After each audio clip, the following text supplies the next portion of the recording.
Good morning. With me here today, I have our great Secretary of Education, Linda McMahon, Representative Laurel Libby of the Maine State House, Linnea Saltz of IWF Women's Sports Advocate, Stephanie Turner, a fencer, Zoe Hutchison, a Maine athlete, Cassidy Carlisle, a Maine athlete, and my dear friend, you all know, Riley Gaines, who has been a champion on this issue for women. Today, the Department of Justice is announcing a civil lawsuit against the Maine Department of Education. The state of Maine is discriminating against women by failing to protect women in women's sports. Pretty basic stuff. This is a violation of Title IX. The Department of Justice will not sit by when women are discriminated against in sports. This is about sports. This is also about these young women's personal safety. I've met many of these women throughout the past weeks and months, and what they have been through is horrific. We have exhausted every other remedy. We tried to get Maine to comply. We don't like standing up here and filing lawsuits. We want to get states to comply with us. That's what this is about. We have repeatedly notified Maine of its infractions and urged them to remedy the situation to protect women. We've stripped grants from Maine through other departments, and we are going to continue to fight for women. Let me give you some examples. Let me give you a timeline. This timeline, I think, is pretty important. So in February 2024, these are just a few examples. A biological boy started competing in women's ski races and cross-country races in Maine. He came in first in the 5K with a time that would have been 43rd among men. In February 2025, a biological boy won first place in the pole vaulting competition in Maine's indoor track and field meet. He beat every other girl by a significant margin.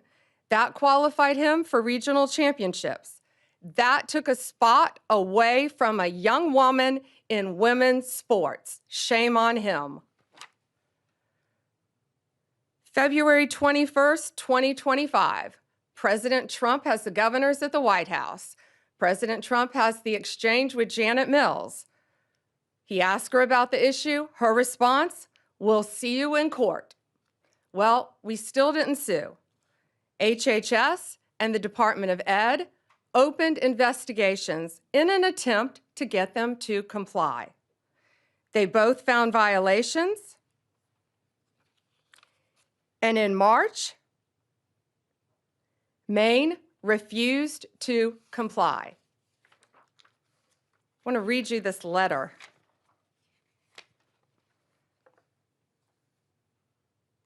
This is from the Maine Attorney General to the Department of Education. We will not sign the resolution agreement. We do not have revisions or a counterproposal. We agree we are at an impasse. Nothing in Title IX or its implementing regulations prohibits schools from allowing transgender girls and women to participate on girls' and women's sports teams. Well, they must not be reading the same Title IX that we're reading. We believe they are failing to protect women, and it's not only an issue in sports. It is a public safety issue. These boys are allowed to go in women's restrooms. They are allowed to go in the women's dressing rooms and get fully naked and change in biological boys and change clothes in front of these young women. Maine's leadership has refused to comply at every turn. So now we have no other choice. We are taking them to court. What we are seeking, We are seeking an injunction to get them to stop this, stop what they're doing. That's pretty simple. And we are seeking to have the titles returned to the young women who rightfully won these sports. And we are also considering whether to retroactively pull all the funding that they have received for not complying in the past. And I am so proud of these brave young women standing behind me. I see and lots of parents in the front too, and I've met you.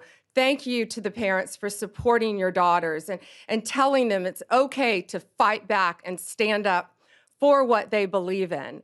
Some of these young women have endured vicious injuries too as a result of boys playing in their sports.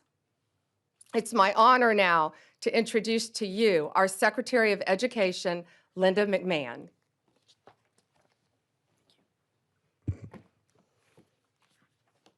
Good morning, everyone. I don't think our case could have been stated any better than it was just presented by our Attorney General, Pam Bondi. And I thank you very much for your participation this morning, and I will echo Attorney General's comments about how brave these women are, these young women. And of course, Riley Gaines has been a staunch advocate for the Title IX infractions, since she came on board, and we're so proud to have Riley out there as such a prominent spokesperson. So today we're announcing a weighty development in the Title IX investigation into the Maine Department of Education. We, the Department of Education, analyzed Maine's Education Department for compliance with Title IX of the Education Amendments of 1972, which prohibits sex-based discrimination in any school or education program that receives federal funding. Unfortunately, our investigation has found that Maine continues to willfully violate Title IX and to strip the civil rights of female athletes in the state. And as Pam alluded as well, it's not just about their civil rights, it's about their safety. And we, after our investigation, we found we really had no other choice. We thought the infractions warranted turning them over to the Justice Department for their further investigation. So how do we get here?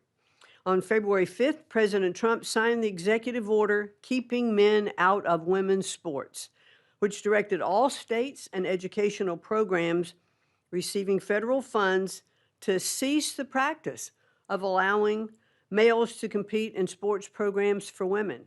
They didn't make this up. This is the law. This is Title IX. This executive order was aimed at protecting women like fencer Stephanie Turner or volleyball player Peyton McNabb from being injured and unfairly outmatched by male athletes. President Trump didn't pull any punches. He explicitly warned Maine and Governor Janet Mills that Maine would risk losing federal funding if it continued to allow males to participate in women's sports. Governor Mills chose to openly flout Title IX compliance, telling President Trump, and I'll repeat what the general said, "We'll see you in court," and obviously we are going to.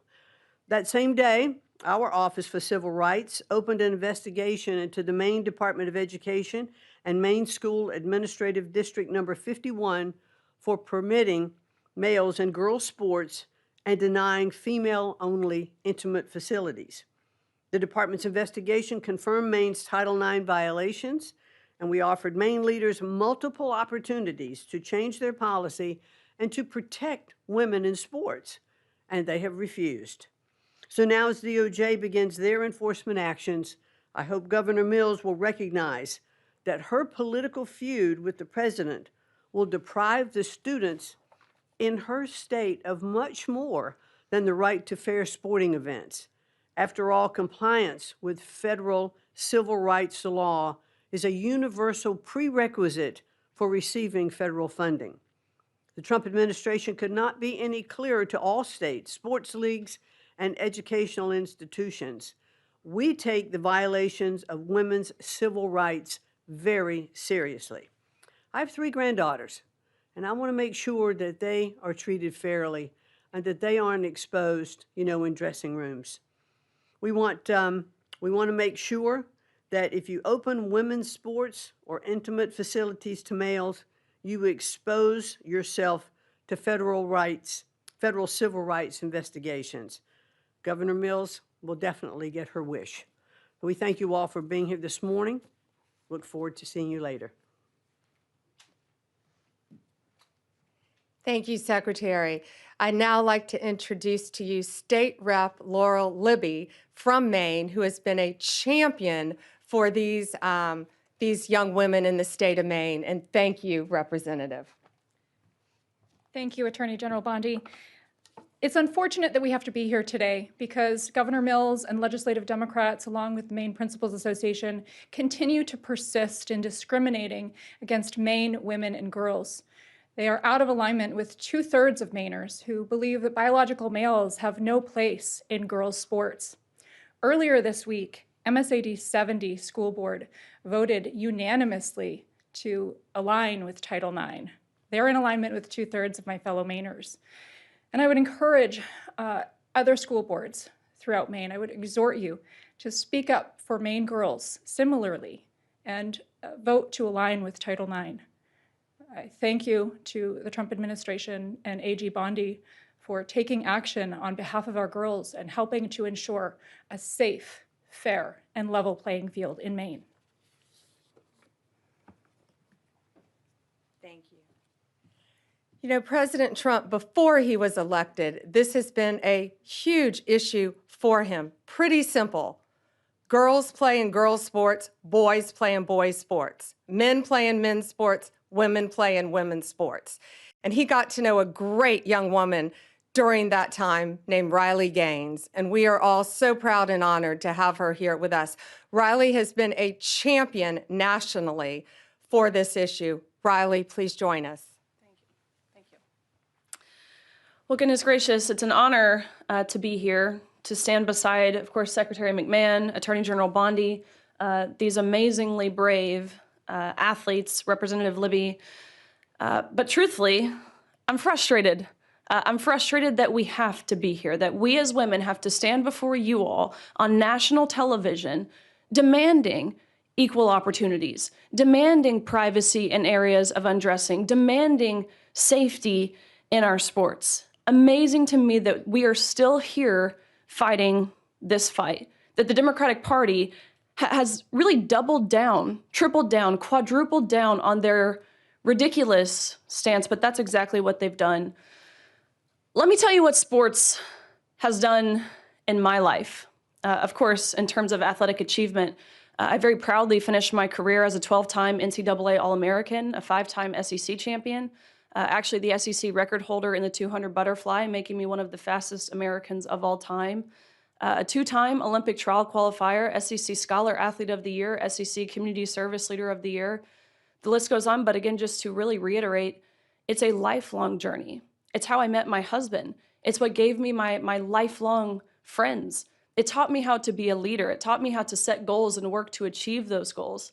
All things that, of course, I'm utilizing in my life now beyond sports, that leadership in Maine, Governor Mills, Democratic leadership really across the nation, that's what they're denying girls and women of.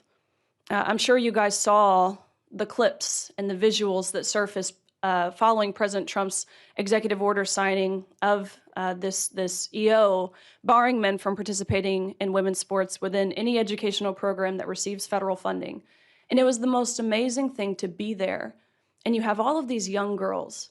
I'm talking 5, 6, 7, 8 years old. They've got their jerseys on, their sports uniforms, their big bows in their hair that they wear on the soccer field. That visual means more to me than I could possibly put into words, and that is what is at stake here. That is who Governor Mills is fighting, not Donald Trump. It's those little girls, and I believe that's sick. It's regressive is what it is. They do this under the guise of progress, indicating we are moving in the positive forward direction. No, what Governor Mills is doing, and again, Democratic governors across the nation, is deeply regressive and utterly misogynistic. Over the past 3 years, I've had the opportunity to speak to countless girls in Maine and again across the country. countless parents, coaches who all virtually say the same thing. Why wouldn't anyone protect my athlete? Why wouldn't anyone protect my daughter? Why wouldn't anyone protect me? I've talked to girls who have lost roster spots, of course, podium finishes. I've talked to girls who have been exploited and simultaneously exposed to naked men in intimate areas of undressing. I've talked to girls who have been severely injured in their sports due to a male player on the opposing team. For crying out loud, we have a female representative from Maine, Laurel Libby, you just heard from her. She didn't tell you what happened to her. She lost her ability to vote and to speak on the House floor for defending girls and women, for posting about what was happening in Maine. No, this type of oppression didn't happen in Afghanistan. No, this type of censorship didn't happen in England. It happened right here in America under Democratic leadership. Again, this isn't progress. I would describe this as betrayal.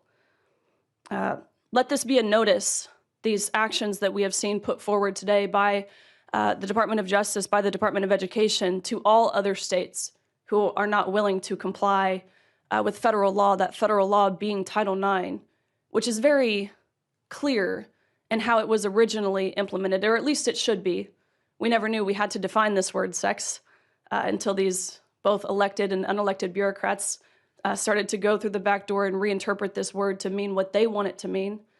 Originally implemented in 1972, it was only 37 words, very brief. Ultimately, of course, preventing sex-based discrimination. Let this be a notice. California, Minnesota, the likes thereof. If you do not comply with federal law, you do not get to reap the benefits of complying with federal law. Of course, one of those benefits being receiving federal funds. Women are protected and recognized under federal law, again, that law being Title IX. The U.S. government under President Trump, including the Department of Justice, including the Department of Education, will not stand by and ignore when the federally protected rights of women and girls are being violated. Again, that encounter between Governor Mills and President Trump went viral for really all of the right reasons. I think she thought she had this mic drop moment when she said, "I'll see you in court." Guess what? You will, because President Trump is a man of his promises. That was his campaign slogan. That's what we've seen delivered. Promises made, promises kept. This is another one.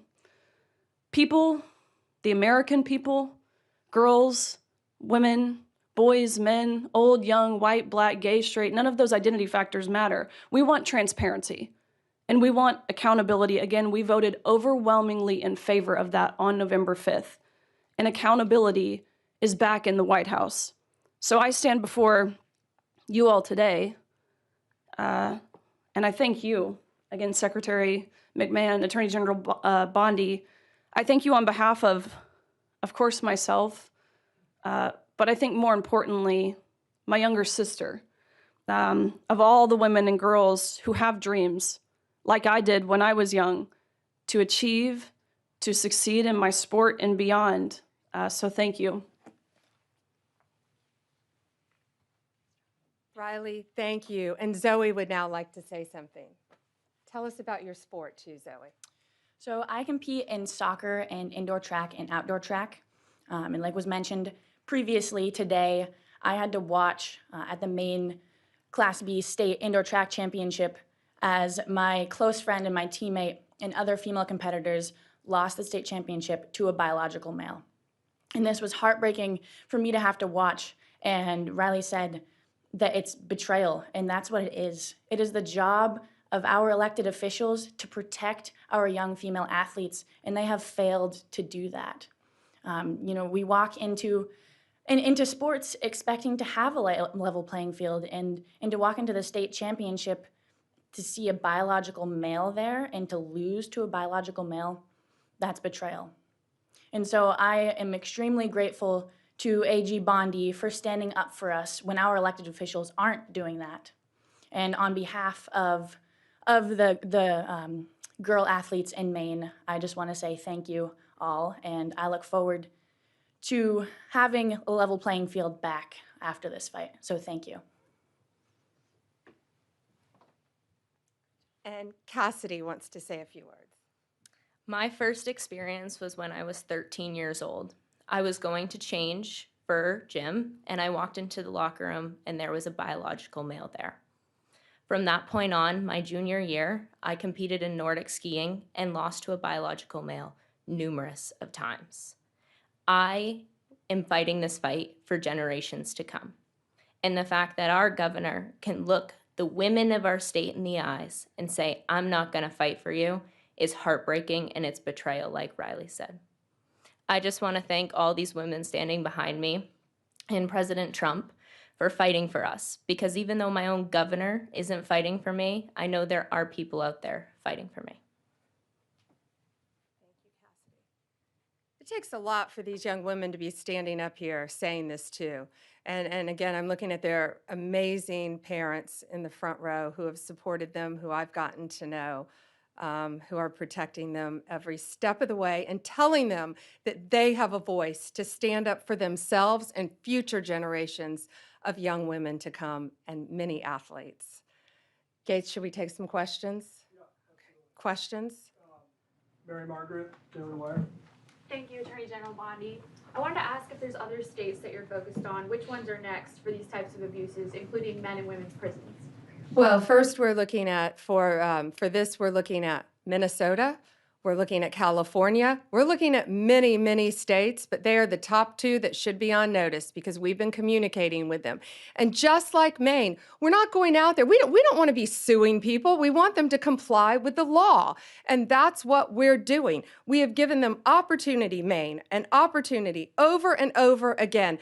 The Department of Education, HHS, they went and sat down with them in person, multiple meetings, and got nowhere. So now this is where we are because they refuse to protect young women in their state. So yes, Minnesota, California, multiple states. As far as prisons, had nothing to do with Title IX. We took away funding from Maine as well. We decided to go a different direction in our grants, because we saw one reason they allowed a 6'1", 245 giant man who had violently, no murders, nice, but he had violently murdered his parents with a knife and the family dog, serving life in prison, and he chose to identify as a woman. So guess where he's being housed? In a female prison in Maine.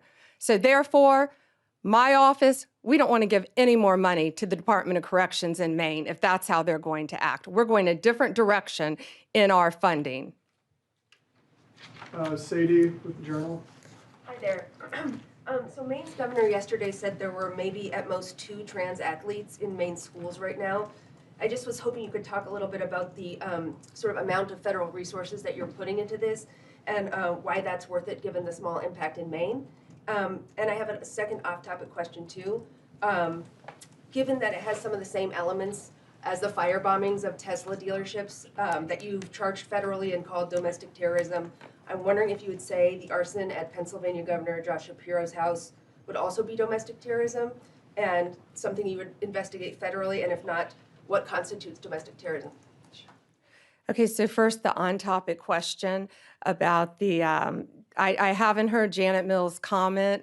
Governor Mills said it's only a couple trans athletes. Well, I think those are boys who identify as girls wanting to beat girls in girls' sports. Well, if one young woman is in jeopardy, one, that's enough for us to be standing up here. One, no boy will be undressing in a girl's locker room. No boy will be walking in a woman's restroom. And no boy, when we're finished with this, will be beating young girls in sports. These young women have, many of them have trained, what, since you were in elementary school for your sport? Riley, when did you start swimming? 4 years old. 4 years old. They have trained their entire lives. Some of them have lost scholarships. They have lost regionals. They have lost state because of boys. I don't care if it's 1. I don't care if it's 2. I don't care if it's 100. It's going to stop, and it's going to stop in every single state. Tesla. You ask about, yes, Tesla, you ask about, so I spoke to Governor Shapiro. I think you're referring to his governor's mansion. I spoke to him. It is absolutely horrific what happened to him. Kash Patel also spoke to him. We have been praying for Josh, for his family. those photos, it was horrible. I firmly believe they wanted to kill him. The defendant allegedly said he was going to use a hammer if he could have gotten to the governor. I've known the governor many, many years. It is horrible. And yes, we are working with state authorities to do, it's now a pending investigation, anything we can to help convict the person that did this and keep them behind bars as long as possible. David? Two questions, one on topic and one off topic. I'll start with the on topic. Minnesota and California, you mentioned you're looking at them. Are there active investigations into those states? Are there conversations? In which state do you expect to be next based on those conversations? Both. We have reached out to them. We have sent them letters. We're in the same posture we were in the beginning here with Maine. So let's see what they do. Let's hope they comply. Again, we don't want to sue anyone. We just want you to comply with federal law and protect girls, period. But yes, we are fully prepared to sue them and others that we will be looking at as well. And then my off topic, big topic over the past few weeks, Kilmar Abrego Garcia in Maryland. He's in a prison now in El Salvador. He was sent there. You insist, the president, everybody in the administration insists that he is MS-13. It appears that there's not going to be any sort of trial. He's not going to come back. DHS said he would be arrested and redeported if he comes back. Why not show the American people the evidence that he's MS-13 so they can make an informed decision? And that goes the same with this Henry Josue Santos, who was picked up in Virginia, who is now presumably going to be deported as well. Why not show the public the evidence? Well, he is an illegal alien who has been living illegally in our country from El Salvador. ICE testified, an immigration judge ruled he was a member of MS-13, an appellate judge ruled he was a member of MS-13. Hard stop, he should not be in our country.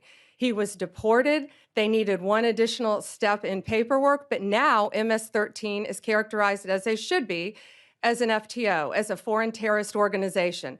So he is not coming back to our country. President Bukele said he was not sending him back. That's the end of the story. If he wanted to send him back, we would give him a plane ride back. There was no situation ever where he was going to stay in this country. None. He would have come back, had one extra step of paperwork, and gone back again. But he's from El Salvador, he's in El Salvador, and that's where the president plans on keeping him. But the evidence, we're not going to see the evidence.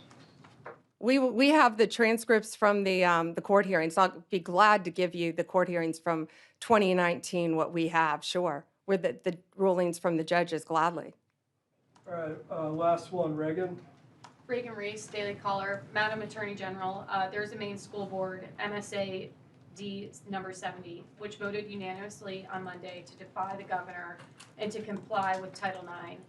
With the action you're taking today, will it be possible to exempt schools that comply from any future punishment? Yes. And I think that was very brave and bold of that school board. We just saw that as well.